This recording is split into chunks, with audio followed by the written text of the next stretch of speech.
So now I'm going to inflate this tire, the spare tire, the compact spare one. As you can see, it is showing inflate to 60 psi. Right now it is showing 40, which is wrong because my other gauge is showing 50. So this is off by around 10 psi.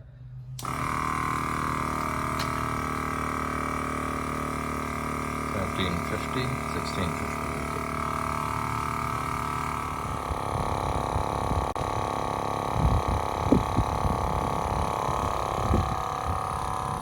So 3 minutes have passed. Let's see, where do we stand now?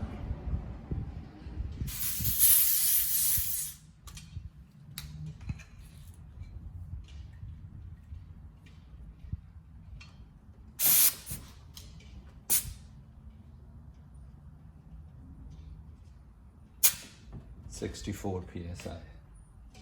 So this is good to go. I'll leave it at 64 so that